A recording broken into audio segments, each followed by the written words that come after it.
So today I'm doing my September month-end wrap-up. All the books that I read during the second half of September. And yes, I know, I'm very, very late with this. But stick around to see what they were. Hey friends, Roger here, and welcome to my channel, Rogers Reads. So, I'm playing a little bit of catch-up here, and I'm doing my September month-end wrap-up. I usually do 2 wrap-ups during the month, a mid-month and a month-end. So this is all the books that I read during the second half of September, and there were actually 6 of them. Yeah, I mentioned I was out of town a good portion of September, so I'm a little bit behind in my booktubing, so I'm trying to catch up a little bit. So anyway, the first book that I read was entitled Jacobi by William Ritter. It's worth mentioning that most of these books that I've read, I read for the Monstrathon read-along, or readathon I should say. Which I did read all the books on my list, but I really didn't take part in any of the extras, into the extra challenges. Hopefully the next time will be a little bit better. So anyway, Jacobi by William Ritter. So this is the first book in the Jacobi series, and I actually have the whole series, and there's 4 of them total. And I got a good deal on the whole set, so I picked them up. Well, actually, I got a deal on the first 3, and then I ended up buying the 4th one. But I actually listened to this book on audiobook since my library had it available on the Libby app. And I read a review of this a while back in which the reviewer said that this was kind of like Sherlock meets Doctor Who. And well, I was hooked after that, so I ended up getting the series. So this is a light, spooky, and delightfully weird historical urban fantasy that takes place in 1882 and follows a young woman named Abigail Rook, who has newly arrived in the town of New Fiddleham in New England, which I believe is a fake town. But nonetheless, Miss Rook answers an ad for a job placed by a man named R.F. Jacobi, who we learn is a paranormal investigator who possesses the ability to see supernatural creatures. He also lives with a ghost, a duck, and a frog who, if stared at, releases an unbearable stench that lasts for hours. So that is the setting for the story, so it was a lot of fun. So Jacobi hires Miss Rook, Abigail, on the spot. And the wild and crazy adventures began right on her first day when Abigail and Jacobi investigate a murder whom police believe to be a serial killer. But Jacobi is convinced that the murder is the work of a sinister supernatural creature. And of course, the police don't believe him, all except for one particular officer named Detective Cade. So as Jacobi and Abigail work to solve the case, we end up meeting all sorts of interesting paranormal beings along the way. Some friendly and some not so friendly, and some downright horrifying. And that was the fun of this story. Also fun was Jacobi's character. Now I can see why they compare him, or he's been compared to Sherlock Holmes, in that he's highly intelligent, astute, and also quite eccentric. His comments and antics made me laugh out loud several times during the story. He's such an odd individual with a distinct personality whom I couldn't help but love right from the get-go. You know, I actually bet he'd get along swimmingly with Sherlock. Abigail is also a fun and likable character, but moreover, she's multi-layered, exceptionally brave, spirited, and a tad quirky with a delightful personality. She's really an independent woman, way, way ahead of her time period. And I really can't wait to read more of her and her magical adventures with Jacobi in the next book in this series. You know, I really love the paranormal world and the quirky characters that the author created here. And I probably would have given this 5 stars, except that the mystery, it wasn't quite as good as it could have been. It was compelling, to be sure, but I figured out pretty early on who the bad guy was in the book. But it was the unique and charming cast of characters, along with the witty banter, that won me over and kept me reading. So it really wasn't the mystery that I found engaging, but rather the journey in solving it. I thoroughly enjoyed the investigative process, meeting all the cool mythical beings that populate the story, and figuring out how Jacobi's mind works. So yeah, I can't wait to read book 2 in this series. So the next book that I read during September was actually an ARC that I received, and is entitled Cemetery Road by Greg Iles. And I think that's how you pronounce his name. So this is my first Greg Iles novel, and I'm really glad I had the opportunity to read this. I mean, holy freaking moly, what a tale. This story sucked me in right from the get-go. And I actually love the opening lines of this. And let me just read just a couple of lines. I never meant to kill my brother. I never set out to hate my father. I never dreamed I would bury my own son. Nor could I have imagined that I would betray the childhood friend who saved my life, or win a Pulitzer Prize for telling a lie. All these things I have done, yet most people I know would call me an honorable man. So yeah, great opening lines.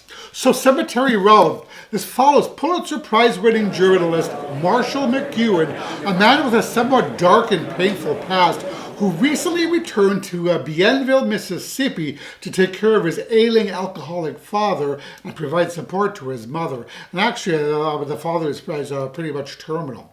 So once in town, Marshall connects with his former lover, Jet, who married Paul Matheson, Marshall's best friend.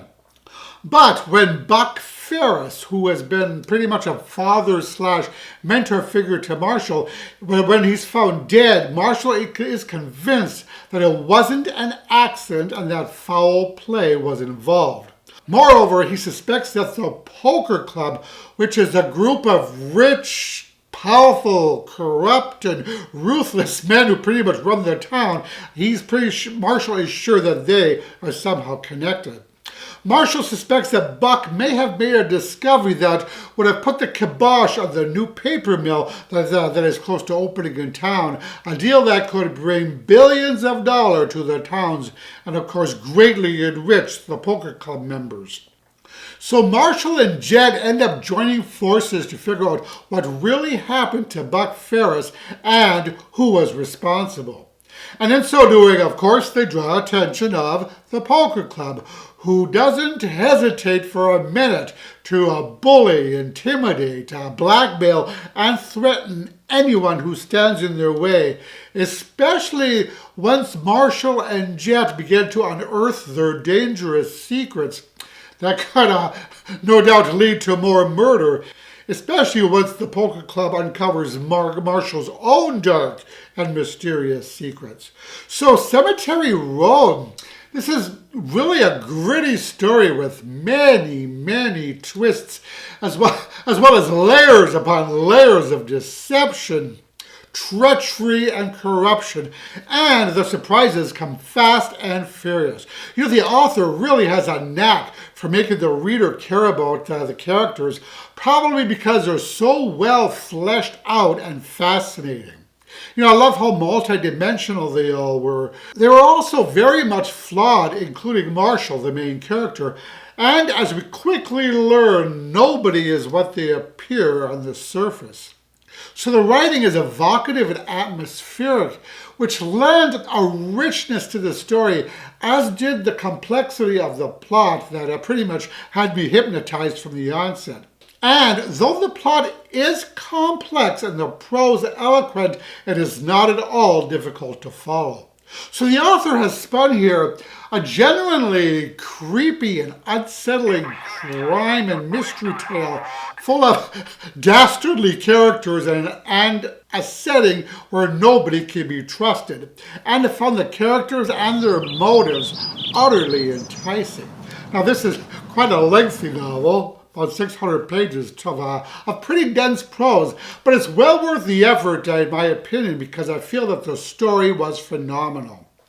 The author leads us here on an unforgettable journey, and in the process explores numerous themes such as courage, betrayal, grief, family, shame. There's corruption, murder, greed, friendship, trust, secrets, injustice, and the power of wealth. So yeah, there's a lot going on here. And the intoxicating combination of an atmospheric setting, morally ambiguous main characters, dangerous secondary characters without scruples, complicated personal relationships, and the overall unpredictability of the tale serves up a truly compelling narrative that refuses to leave your mind long after you've finished it.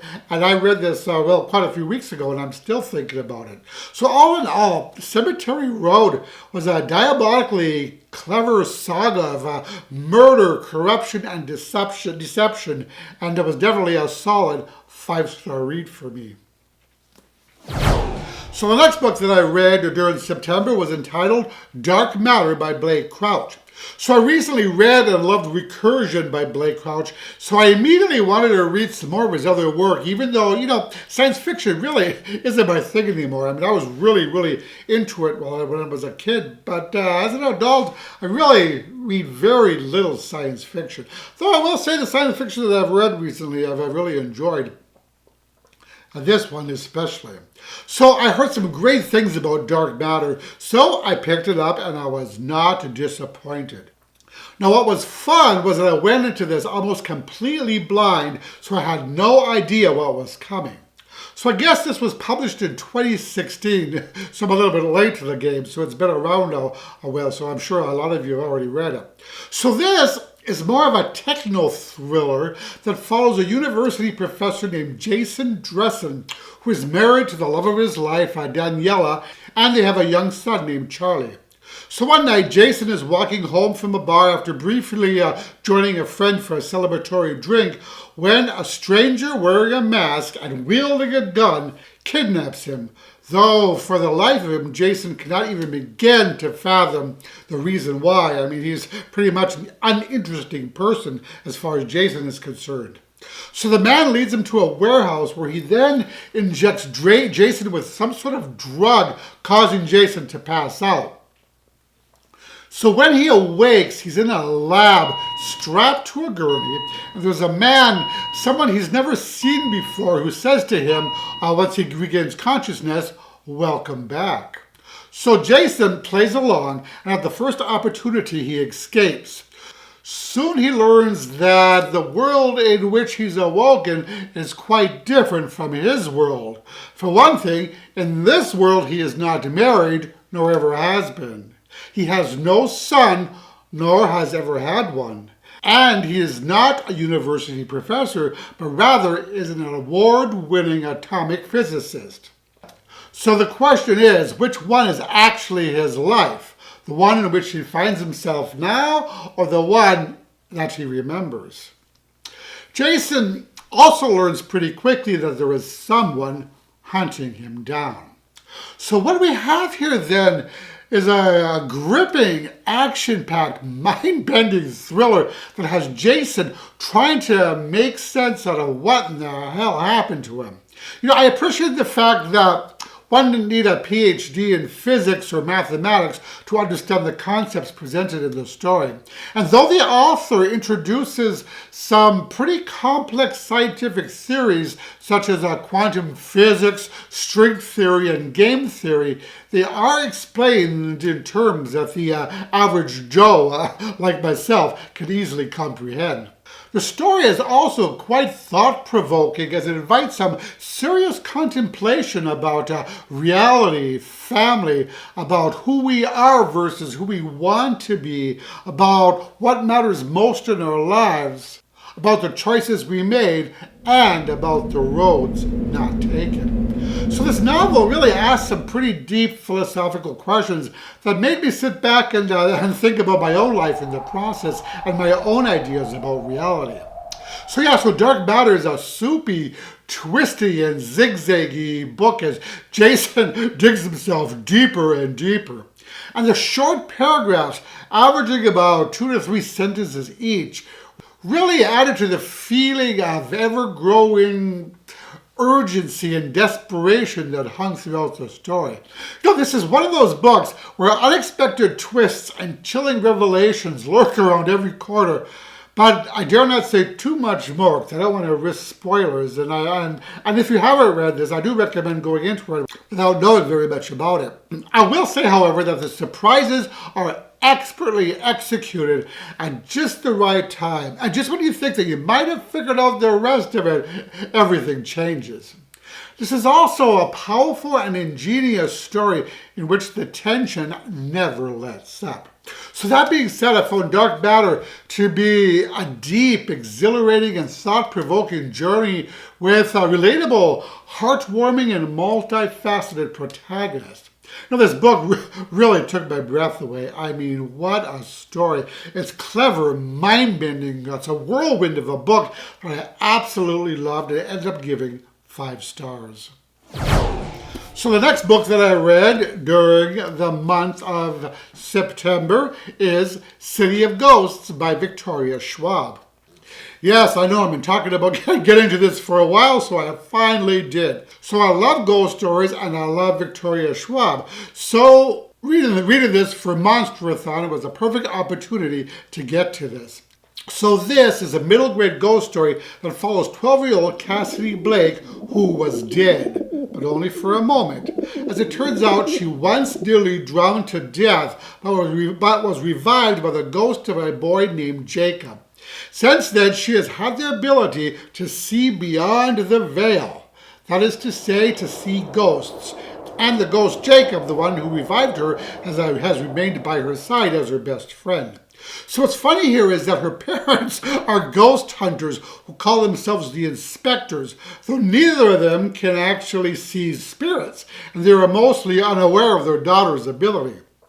So when her parents get the opportunity of a lifetime to film a reality show at some of the most haunted places in Edinburgh, Scotland, Cassidy soon discovers that she's way outside her comfort zone.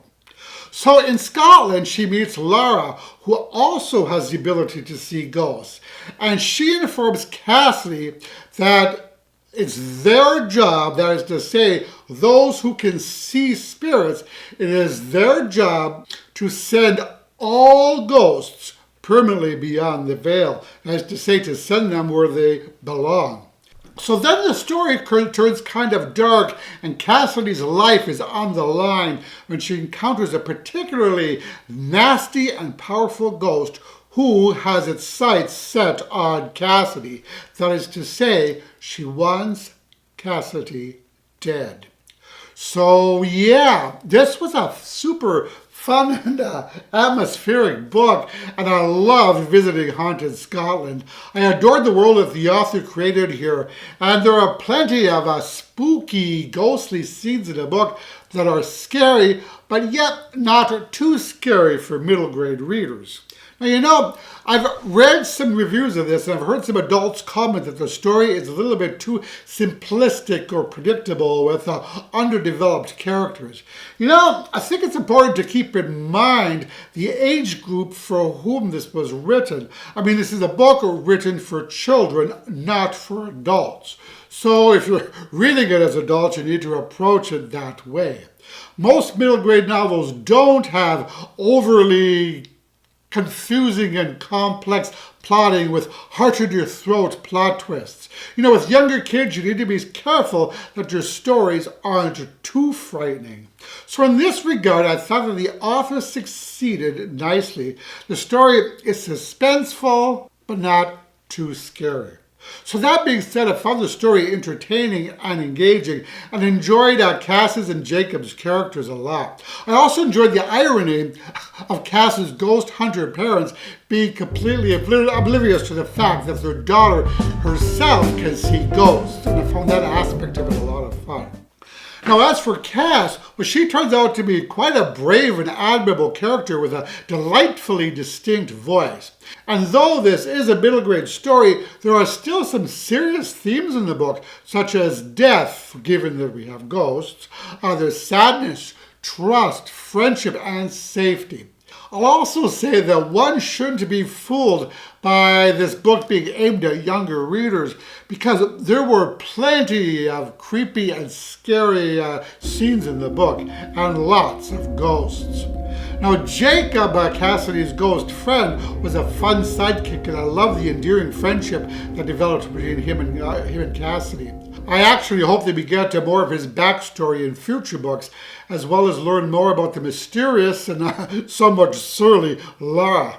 I actually just checked out the second book of this series. Oh, I actually have it right over here, I do believe,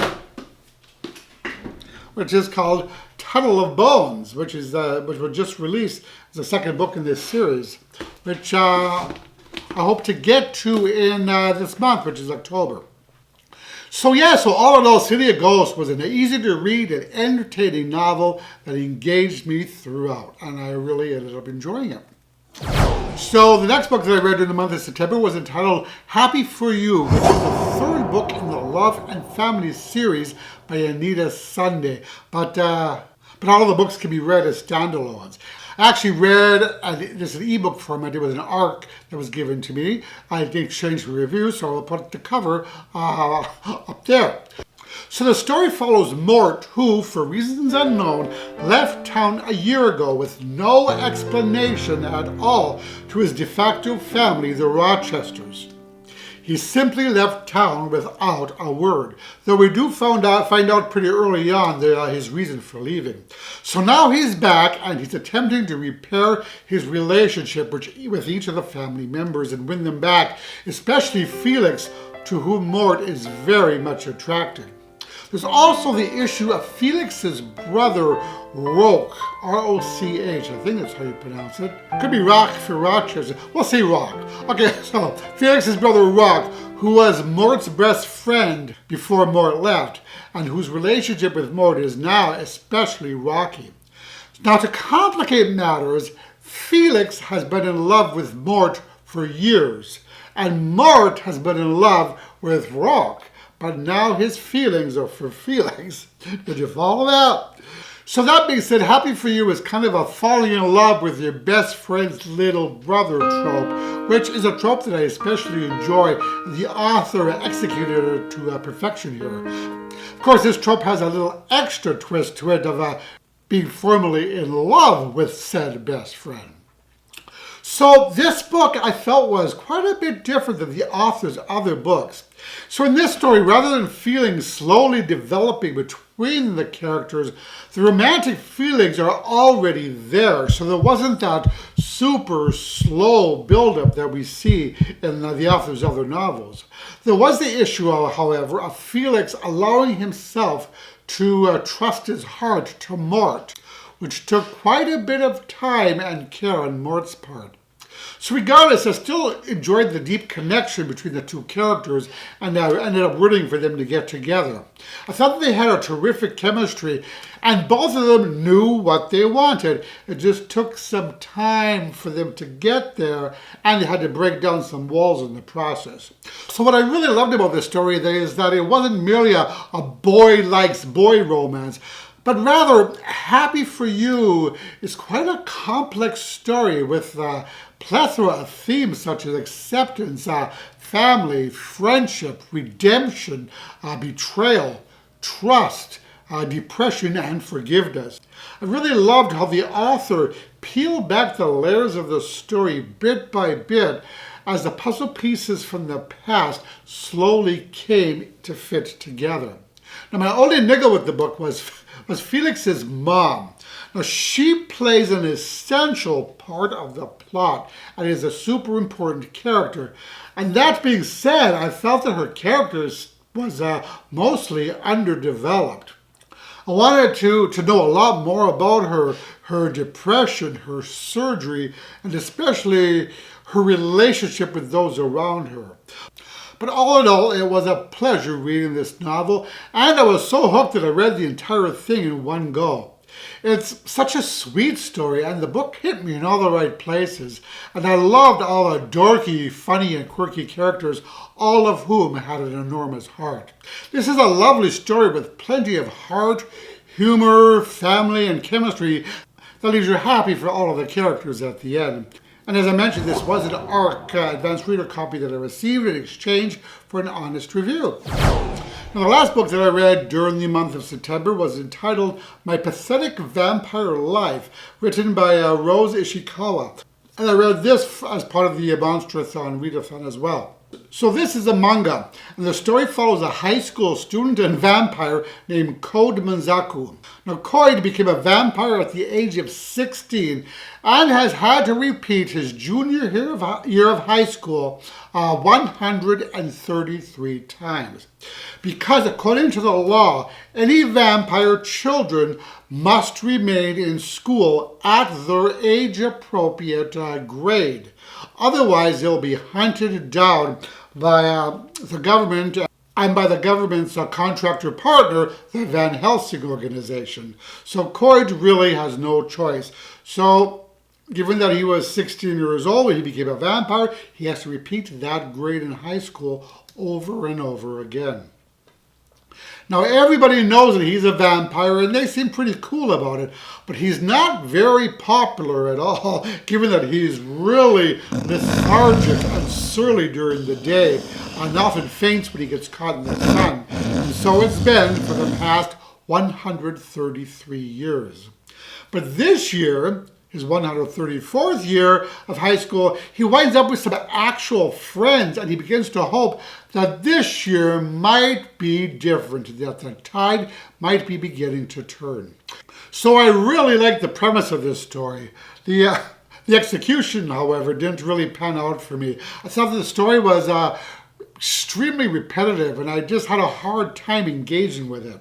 Now, I will say that parts of it were kind of amusing, but as a whole, it just didn't grab me, and I found myself kind of looking forward to it being over. So not really a lot happened during the story, so I don't have all that much to say about it. And I know there are several more volumes to this, at least 4, maybe more, but it's highly unlikely that I'll be continuing on with the series, and I'm giving this book 2 stars. So that is it for my September month-end wrap-up. Hopefully I'll get more on schedule and be more timely with October's wrap-ups. So did you like this video? If so, please click the like button below, as it really helps my channel out. And that about does it. I will talk to you all in the next video. Roger and out.